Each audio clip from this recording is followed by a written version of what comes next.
Hastings, my friend, tell me, to blow up the English Parliament, was it a sin or a noble deed?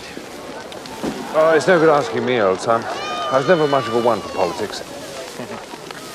Where's Mrs. Japp tonight, then?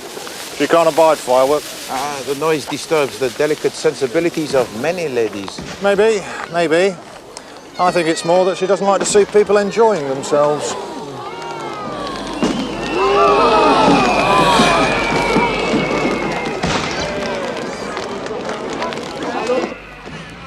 Tell you what, though, what a good night for a murder, eh?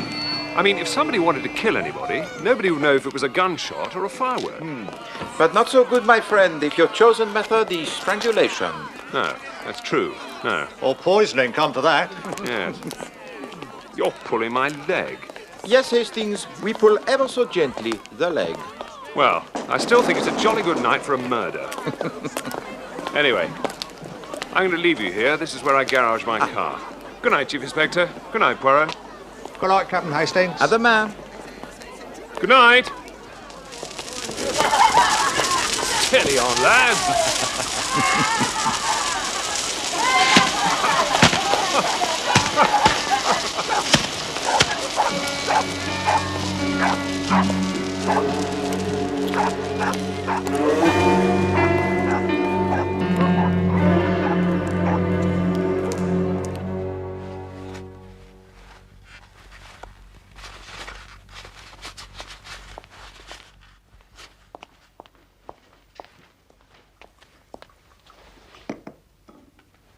You won't forget your dental appointment at 11, will you, Mr. Poirot? Hercule Poirot does not need to go to the dentist, Miss Lemon. You've put it off once already. My teeth are perfection. It is sacrilege to tamper with them. But why do we not do something constructive about my collars, Miss Lemon? That laundry is in the pay of my enemies.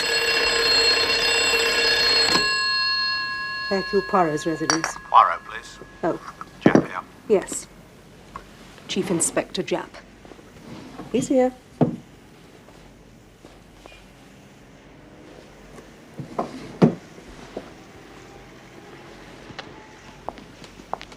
Good morning, Chief Inspector Japp. Here's a strange thing, Poirot. You remember how we stopped at the end of Bardsley Garden Mews last night, where your friend Hastings keeps his car? And Hastings was saying about how the sound of a shot could be covered by the noise of a firework? Yes. Well, someone did it. Really? Not murder, looks like suicide.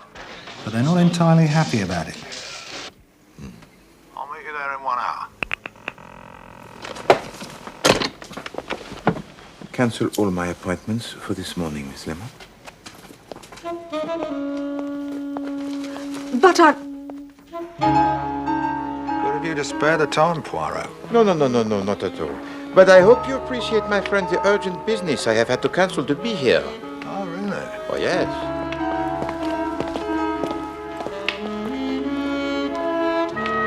The dead woman is Mrs. Allen. She shared the house with a friend, Miss Plenderleith, who is a professional photographer, or something along those lines. Miss Plenderleith was away in the country, but when she came home this morning, she finds her friend's door locked. She knocks and calls, but can't get any answer. In the end, she gets really alarmed and calls the police. 10:45, our lads break the door down, and there's Mrs. Allen lying in a heap on the floor, shot through the head.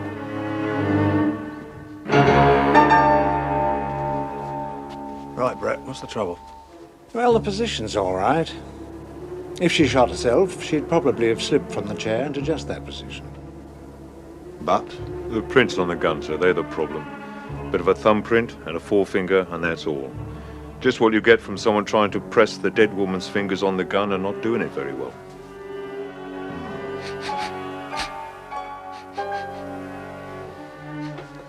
gun in left hand, wound on the left side. Presumably she was left-handed. It looks as though she's holding the gun. But in fact, she isn't.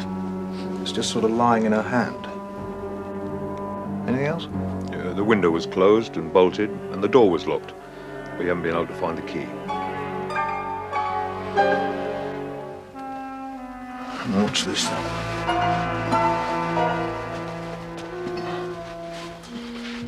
Might mean something. Anything strike you? I was looking at the watch.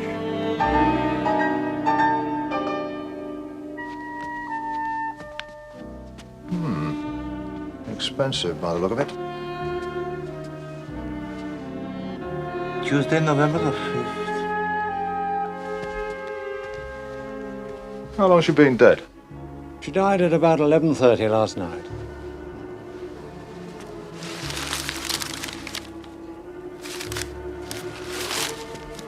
No sign of any note having been written. No. Seems to me all we've got to go on at the moment is the missing key. If the key was here, we wouldn't hesitate. Suicide, we'd say.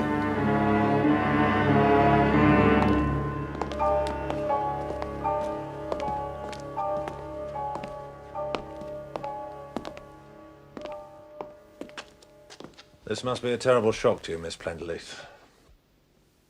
I still can't believe it. We'll be as brief as possible. Now, you've already told Inspector Jameson how you found the body when you came in this morning. You were away for the weekend, I take it? Yes, since Friday noon. Pardon, mademoiselle. When you found the door locked, you called the police. It did not occur to you that she might have gone away and locked the door before leaving? Why should she lock it? In any case, she would have left a note for me. And she did not leave any note? Of course she didn't. Tell me about Mrs. Allen, Miss Plenderleith.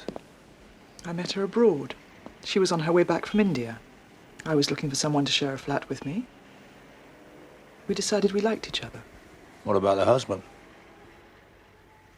Nothing to write home about, apparently. He drank, I think. Died a year or two after the marriage.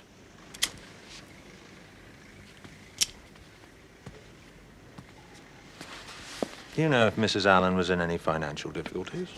No, I'm sure she wasn't. Did she have any particular man friend? Or men friends? She was engaged to be married again, if that answers your question. What's the name of the man she was engaged to? Oh, my God. I haven't told Charles. Who is Charles, miss? The man Barbara was engaged to. Charles Laverton West. He's MP for some place in Hampshire. I should have phoned him. We'll go round and see him. But there'd be no quarrel between them as far as you know. I'd be very surprised. Barbara wasn't the quarrelling kind. What is your own opinion of Monsieur Laverton West, mademoiselle? He's young, ambitious, a good public speaker, means to get on in the world. And on the debit side? Well, in my opinion, he's commonplace and rather pompous. Those are not very serious faults, mademoiselle.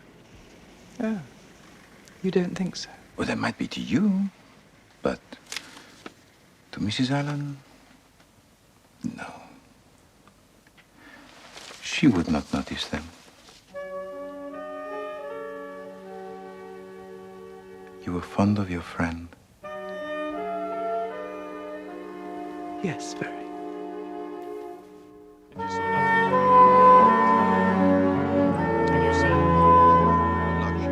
I know this must be upsetting for you, Miss Blenderleith, but there are just one or two more questions I'd like to ask you.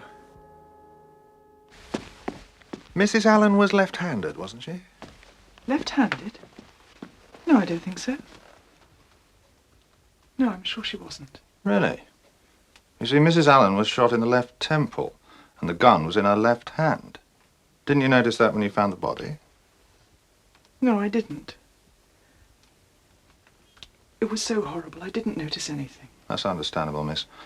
But it seems highly unlikely that a normally right-handed person would shoot themselves left-handed.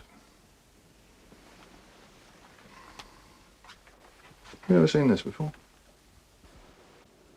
No, It's not yours nor Mrs. Allen's? it's not the kind of thing normally worn by our sex, is it? Oh, so you recognise it? I don't recognise it, I recognise what it is, though. It's half of a man's cufflink. Hastings? Once we've got this filter screwed down good Hastings! tight, we can put the new oil in and she will run like a well-oiled clock. Hastings! Hello?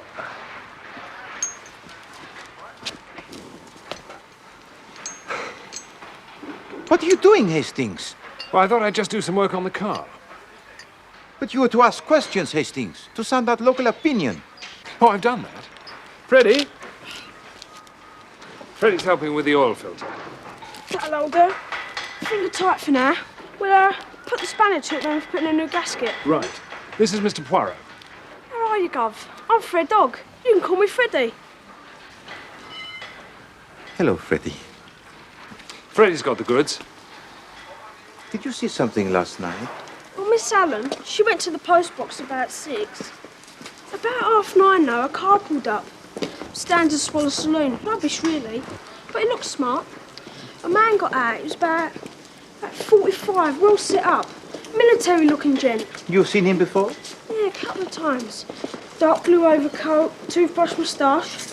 He was in there for about an hour. I saw them come out together. So you saw him leave? I don't miss much, Gov. Then you heard what they said, of course. Yeah, he said, think it over and let me know. And she said something, and then he said, so long. And the way they talked, they were friendly, yes?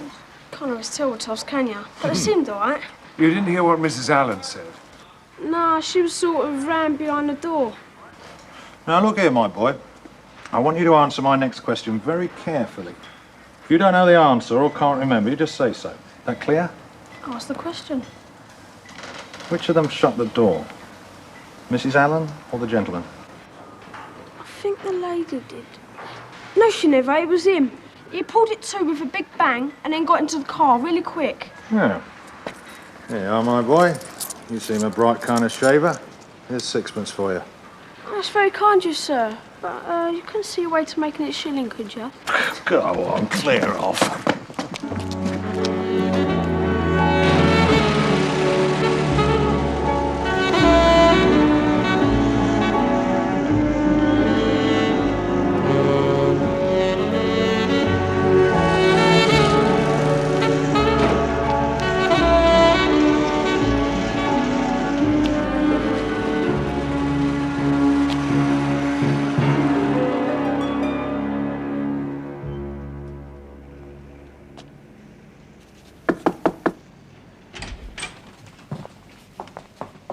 Chief Inspector Japp and Mr. Poirot, sir. Good day, gentlemen. To what do I owe this pleasure? No great pleasure, sir, I'm afraid. No? We brought some bad news. Go on. It's about Mrs. Allen, Mrs. Barbara Allen. What about her? Get on with it, man. She's dead, sir. Dead? I don't believe it. What's happened? Apparently suicide, sir. Was there anything worrying Mrs. Allen, do you know? No, not a thing. We were engaged to be married. Yes, quite so. I can't believe it. Dead. How? Shot, sir. Shot? Good God, I hope the newspapers haven't got hold of this. I couldn't say, sir. I wonder if I could just ask... Hello? Oh, yes. Yes, thank you. I'll hold on. It's the Prime Minister. I will have some questions, sir. It's just make an appointment with my secretary at the House. Yes, I'm still here. Very good, sir. We'll do that. I'm sorry to be the bearer of such bad news.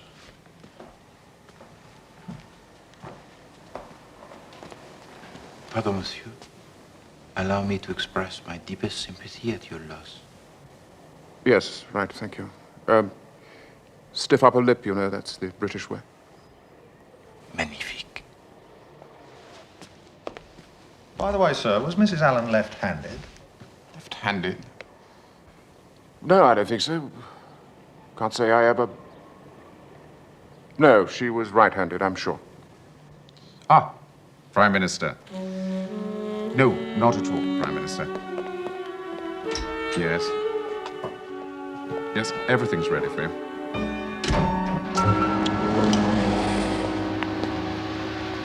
What a stuffed fish. No, not a stuffed fish, a boiled owl. As you say, Jap. More concerned about the newspapers than his fiancée being dead. Plenderless girl was quite right about him. Mind you, he's a good-looking chap. Might go down well with some women. Perhaps. But it would not do, I think, for them to have a sense of humor. The important thing is, everyone seems agreed that Mrs. Allen was right-handed. Yes. Of course, one must not jump to conclusions, mon ami. Never mind about jumping to conclusions, Poirot. This is a murder we're dealing with.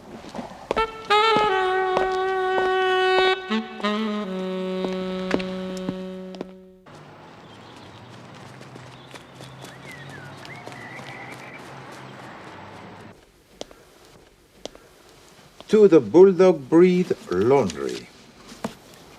Dear Sirs, once again,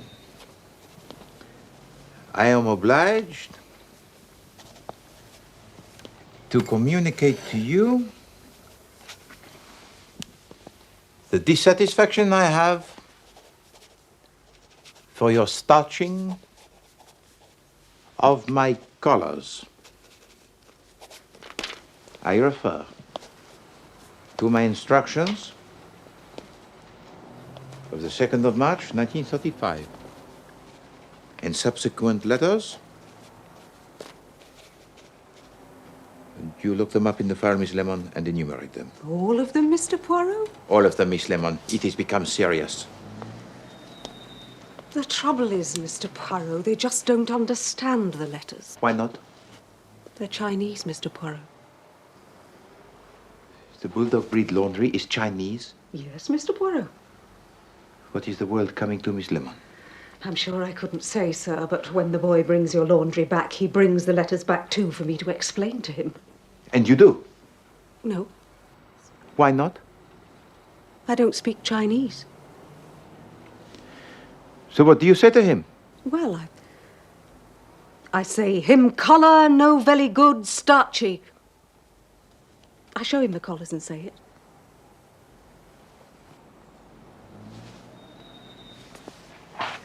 Hastings, my friend, you spent some years in China, did you not? No, absolutely. Fine fellows, fine fellows. Did you ever have any trouble with your laundry? Yes, I did, as a matter of fact. And what did you say to them? Well, I said, him collar no very good starchy. That's where I got it from, sir. I asked the captain knowing he'd been in the East. But Hastings, my collars, they do not get any better. No, mine didn't either, now I come to think about it. Miss Lemon.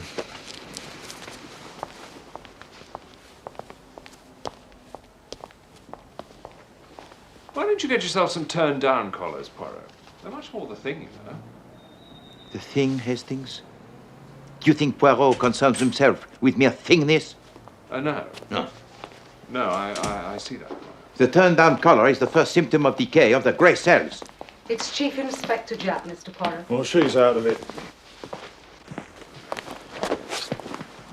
Good morning, Chief Inspector Japp. Yes, well, good morning. Now, who is out of it? Plenderleith. She was playing bridge in Essex up to midnight. We've got to give up any idea of her being concerned in the business. A disappointment, Jap. You are still convinced we are dealing here with a murder? No doubts about it. Something I've been meaning to ask you, Poirot. What was that you were sniffing at in the room when we first examined the body? Sniff, sniff, sniff. You got a cold, have you? No. I always thought the little grey cells were in your brain. Don't tell me your nose cells are superior to everyone else's, too. By no means. It was merely cigarette smoke. I didn't smell cigarette smoke. No more did I, my friend. There were 9 cigarette ends in the ashtray, 6 of them gaspers, 3 Turkish. Exactly. Your wonderful nose cells knew that without looking, I suppose. I assure you, my nose does not enter into the matter. My nose registered nothing. But the brain cells registered a lot? Well, there were certain indications. Did you not think so? Now, am I wrong? Or are we going to talk further with the beautiful Miss Plenderleith? Yes. You know, there was something missing from that room, Chief Inspector. But also something added, I think. You know what's worrying me, Poirot? Yes? Yes? What do you mean, yes? I saw you looking at Mrs. Allen's checkbook stubs yesterday. You're too clever for your own good, you are, Poirot. And you noticed, as I did, that Mrs. Allen drew out £200 in cash from her bank on Monday morning. And 3 months ago, on the 6th of August, another 200. Truly? Truly. And there's no £200 in this house that my lads could find. I'm afraid, Miss Plenderleith, that we are no longer treating this as a case of suicide. Suicide? You see, being as how your friend was in no way, shape or form likely to commit suicide, we have to consider the alternative, murder. Murder? Are you sure? How horrible. Horrible, perhaps, mademoiselle. But impossible? I suppose it's possible. And if there was a murder, there would have to be a motive. Ask me any questions you like. But I don't see how I can help you. On Monday night, Mrs. Allen had a visitor. He's described as a man of 45, military bearing, toothbrush moustache, smartly dressed and driving a standard Swallow Saloon car. Do you know who that is? Sounds like Major Eustace. Who's Major Eustace? He was a man Barbara had known in India. He turned up about a year ago, and we've seen him on and off since. He was a friend of Mrs. Allen's. He behaved like one. Would it surprise you, Miss Plenderleith, if I suggested that this man was blackmailing Mrs. Allen? Of course. So that was it. Of course. You find the suggestion feasible, mademoiselle? I was a fool not to think of it. I wish she'd told me. I'd have told him to go to the devil. But he might have gone, might he not, to Monsieur Laverton West. Yes. Yes, that's true. Which room do you think Mrs. Allen would have received her visitor in? Oh, probably in here. On the other hand, if she wanted to write a cheque or anything of that kind, she'd probably take him upstairs. There was no question of a cheque. Mrs. Allen drew out £200 in cash on Monday.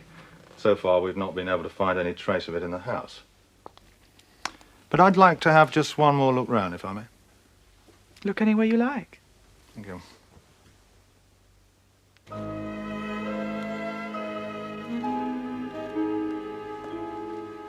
Would you like to sit down? Thank you.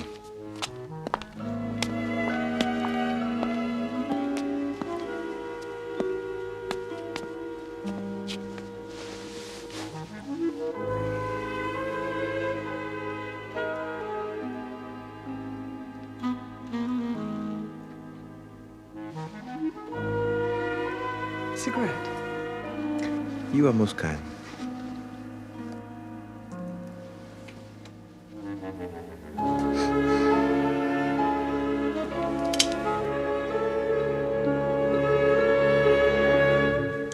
This cupboard under the stairs, Miss Plenderleaf. It's locked. Yes, I've already found that out. Could I have the key, please? I don't know where it is. Oh, that's too bad. Don't want to have to break the lock. No. It might be upstairs.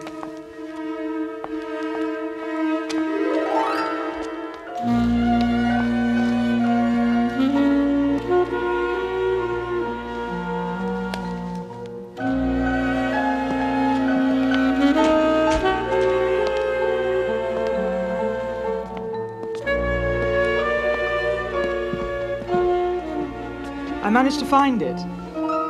Good.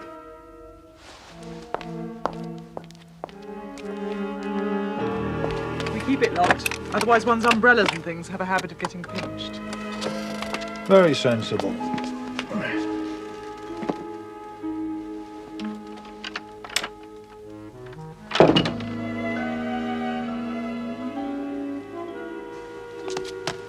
That's mine.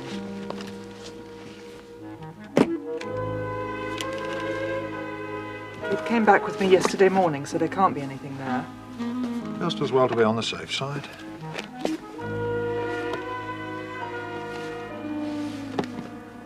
Nothing much there. No, well, there couldn't have been, could there?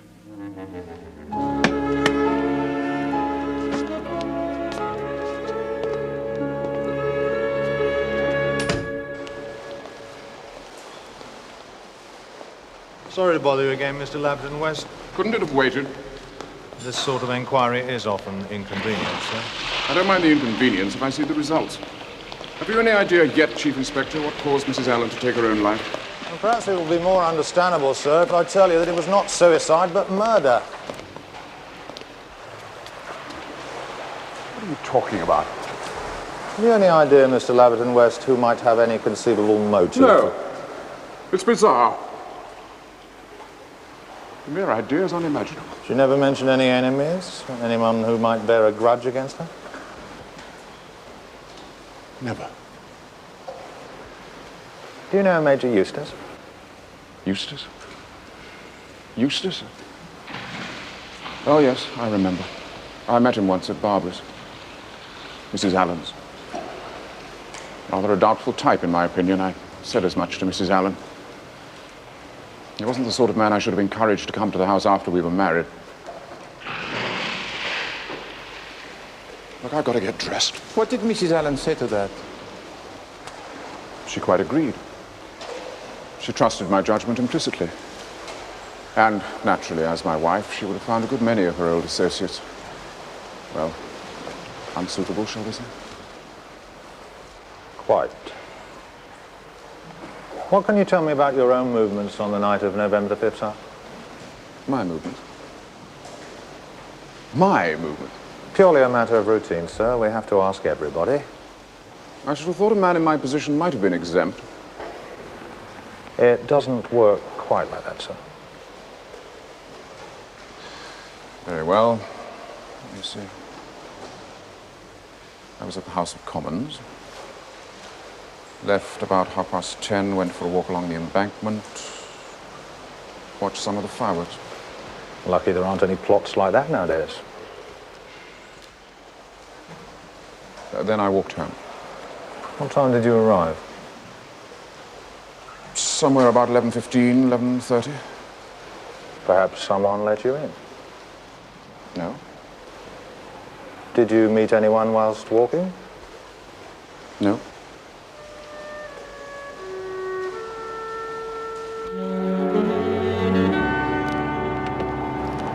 What an alibi. So feeble, it must be genuine. No, I'm not bothered about him. It's the Plenderleaf girl that worries me. I'd still like to know why she got so hot and bothered about that briefcase.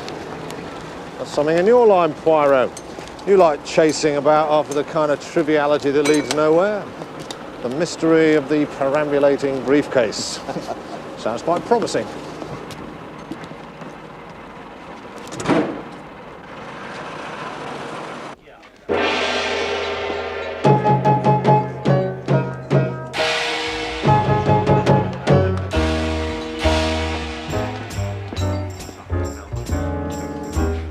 Here's a song, a tantalizing ditty. The tune is catchy and the words are witty. Could be it's a country or a city. Is it Tokyo? No, you gotta work south a little. Is it Kokomo? No, you gotta work east now, boys. Here's a clue, the setting's oriental. Has a native beat that's fundamental. That came way before the continental. Is it Mexico? Nunca, nunca. Is it Borneo? You're getting warmer 'cause it's Hindustan,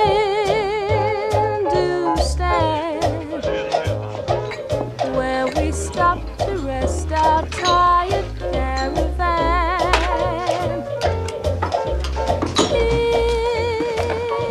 Hindustan, where the painted peacock proudly spread his fan. Major Eustace in the club.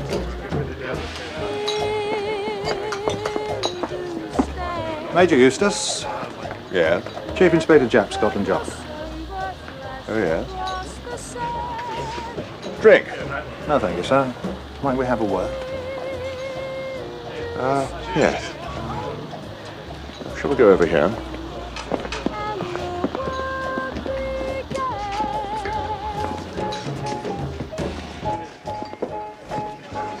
Oh, well, well. Think of you.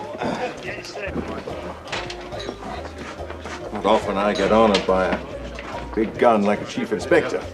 No, thank you. Huh?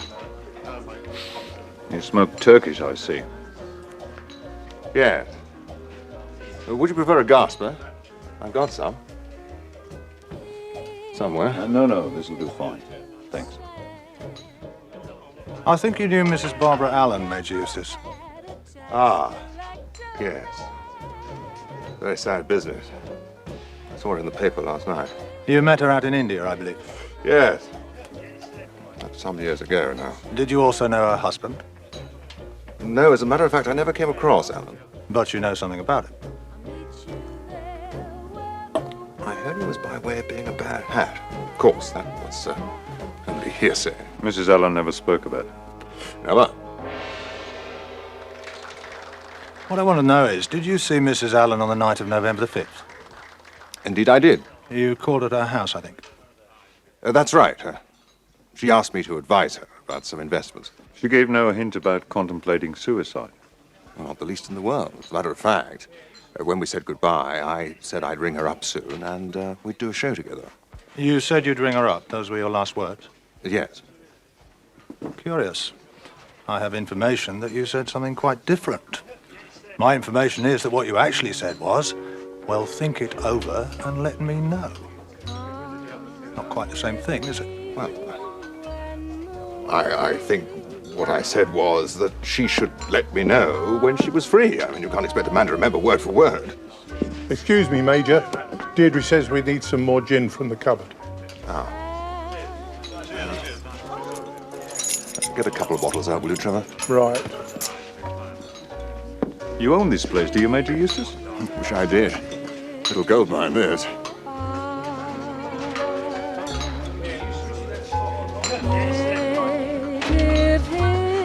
You say that Mrs. Allen asked you to advise her about investments.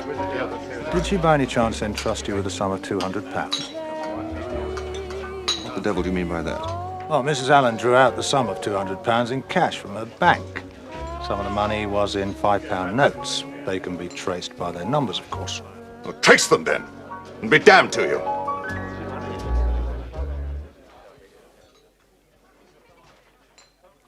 Trace them. I don't care. Was the money for investment, Major Eustace, or was it blackmail? That's a preposterous suggestion. How dare you? Look, what happened was this. I went round to the house.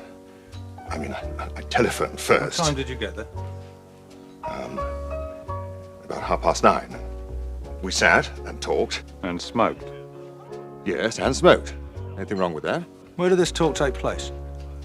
In the sitting room.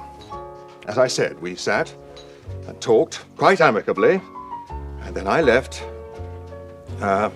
just before about 10:30. You stayed in the sitting room throughout your visit? Yes. You didn't go upstairs to Mrs. Allen's own room?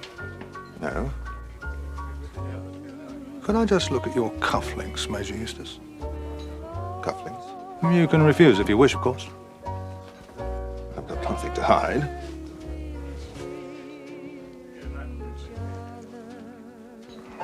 When did that happen? What? Well, one of them's broken. Oh, I know. I noticed it this morning. Doesn't show if I put that head on the inside. Would it surprise you to learn that it happened when you were visiting Mrs. Allen's? Well, I've not denied I was there. Yes, but that piece of cufflink was found not downstairs in the sitting room, but upstairs in Mrs. Allen's own room. There in the same room where she was murdered. Murdered? Yes, and where a man sat smoking the same kind of cigarettes that you smoke. Are you trying to frame me? I never went near the house again that night. You didn't need to. She was dead when you left. No. No, wait a minute. Wait a minute. You've got someone who heard me talking to Barbara on the doorstep. You said... They heard you talk to her, then pretend to wait for her to answer and then talk again. That's an old trick. Oh, my God, it isn't true. Robert Erskine Eustace, I must ask you to accompany me to the police station. Oh, my God.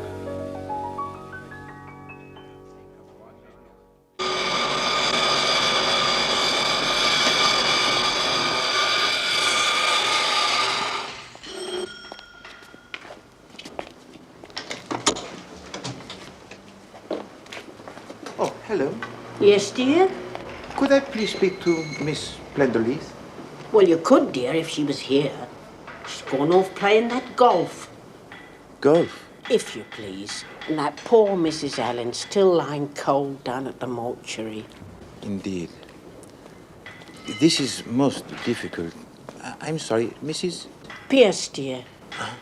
My name is Hercule Poirot, Mrs. Pierce. Oh, I've heard of you, dear. Well, I'm most flattered. Mrs. Pierce, I am in something of a difficulty. Oh. I came here yesterday with the Chief Inspector Japp, and we omitted to search for clues in one particular place in the house. So I was wondering if... Oh, come on in, dear. Help yourself. You are most kind. Thank you. My old man will be ever so tickled when I tell him you was here, dear. Always reading your exploits in the paper, he is. Ah, that's very nice, Mrs. Pierce. May I? Yes, go on. Drive you to drink, he would. Reading all that rubbish in the newspapers.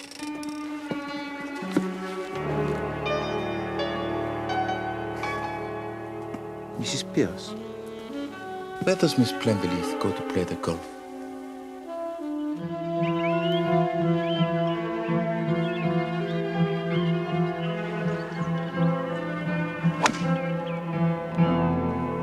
Are you sure he's all right, Captain Hastings?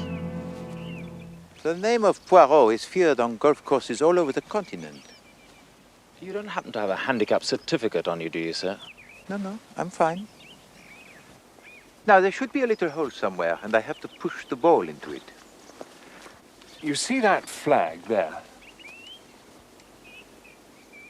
No. In front of the big tree, a little patch of red. Ah, yes, good. That's where the little hole is. No. Won't keep you a moment. Now, all you have to do is hit it with that.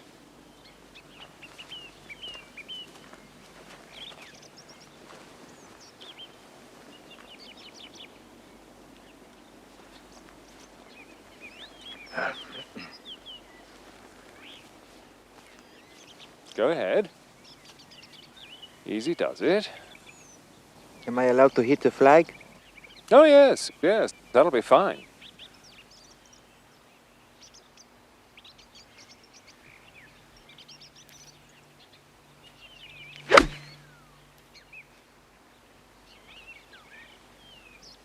No, it will not hit the flag, I think.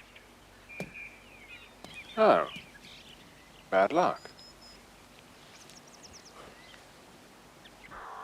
Hastings, how will we ever catch up with Miss Plenderleith if you take so many hits each time? Well, we can't. She started out an hour and a half ago. We might see her coming back at one of the parallel holes. I do wish you'd stop rummaging around in the dustbins. Ha. Not another one. Number 3, Hastings. Someone's having a bad day. People do break clubs, you know. Well, 3 clubs in 3 holes? Well, what then? Well, Miss Plenderleaf is getting rid of some golf clubs in a place where she thought they would never be noticed.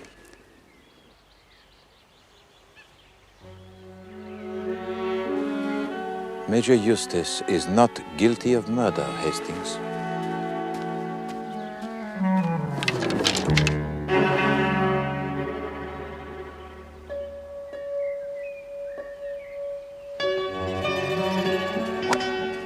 Lost your ball again, Poirot? Shh! Keep out of sight.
We've seen enough, Hastings.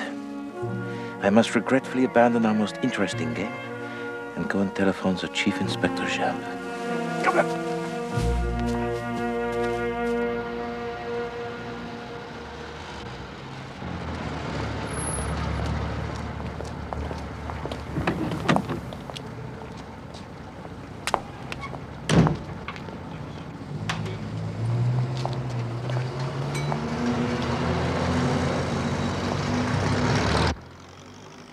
Why?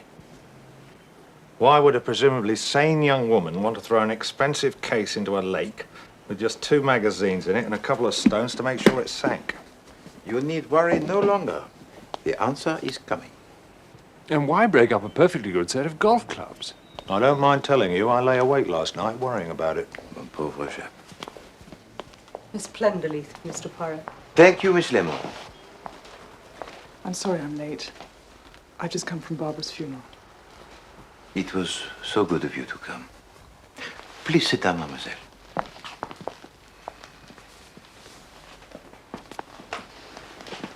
I have certain news to give you.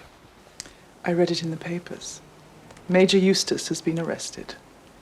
It was murder, then? Oh, yes. The willful destruction of one human being by another human being. And now, mademoiselle, I'm going to tell you just how I arrived at the truth in this matter. He has his methods. I humor him, you know. To begin with, there was the smell of the cigarette smoke. Which I didn't smell. Precisely. And yet the ashtray had in it no fewer than the stubs of 9 cigarettes. So it was odd, eh? Very odd that the room should smell as it did. Perfectly fresh. Oh, so that's what you were getting at. The next thing that attracted my attention was the wristwatch worn by the dead woman. What about it? It was worn on the right wrist. Now, in my experience, it is more usual for the wristwatch to be worn on the left wrist. But now, my friends, I come to the writing bureau. Yes, I thought we'd come to that. Yeah, the blotting pad had on top a clean, untouched piece of blotting paper. The sheet was clean because Barbara hadn't written any letters that day. Yes, she had. Freddie saw her post some letters at 6 o'clock. Well done, Hastings. So what then happened to the piece of paper on which she had blotted her letters? But there was a second curious detail about the writing desk. Perhaps you, Jap, can remember the arrangement of it. Allow me.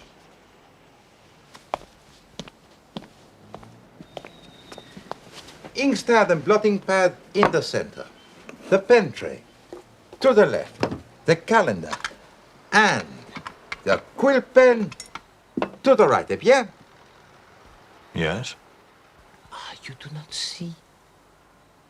The pens for use were in the pen tray on the left. Is it not more usual to find the pen tray on the right, more convenient for the right hand? So, I made myself a picture, chap. A picture of Miss Plendelith arriving home after the weekend. A picture of Miss Plendelith opening the door and finding her friend lying dead with a pistol clasped in her hand.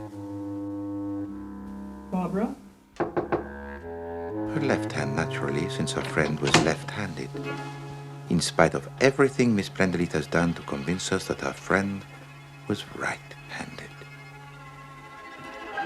There is also a note addressed to you, mademoiselle. It was, I fancy, a very moving letter about a young, gentle, unhappy woman driven by blackmail to take her own life. I think almost at once the idea flashed into your head. Let him be punished. You take up the note and the top sheet of blotting paper. Then you go downstairs and light the fire and drop both into the flames.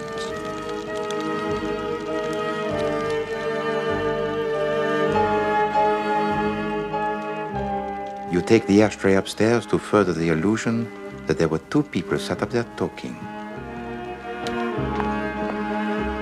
You also have a lucky break.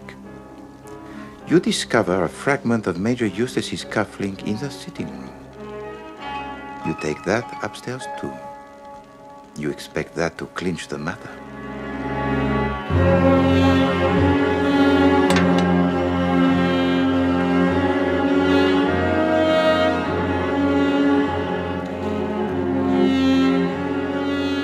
You take the pistol from her left hand. You wipe it clean and put it back in her left hand. You bolt the window and lock the door. There must be no suspicion that you have tampered with a room.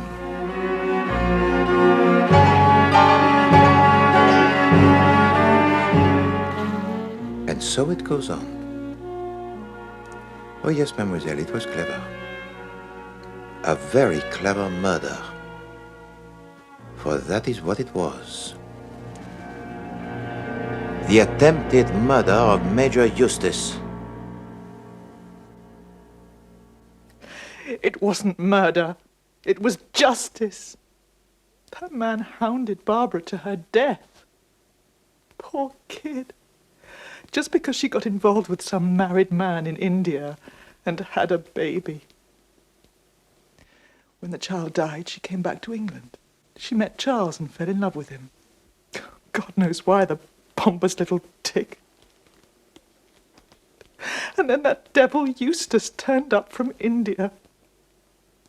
If you'd read that letter she left me, you'd understand why I did what I did. She loved Charles, she said. She couldn't live without him. But for his own sake, she mustn't marry him. She was taking the best way out. I wish you'd seen that letter. And you call it murder! Because it is murder. The man you wish to trap is already in prison. Do you really wish to destroy him? Do you really wish to destroy the life, the mind of any human being?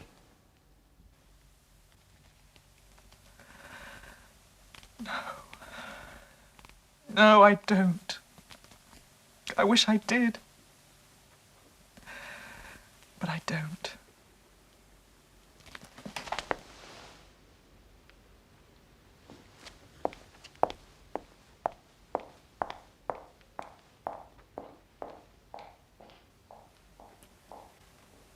Well, I'm jiggered. Not murder disguised as suicide, But suicide made to look like murder. And cleverly done, too. Nothing overemphasized. Wait a minute. What about the briefcase? What about the golf clubs? Well, they were Mrs. Allen's. You see, Jane Plenderleith had to convince us that her friend was right-handed if we were to believe she had been murdered. With the golf clubs, they were the left-handed. Of course. And when she opened the cupboard, she tried to focus our attention on the wrong object. So she used the briefcase as a, what is it, a bloater? Keeper? Red herring. Absolutely. And now, my friends, it is time for me to take you to lunch.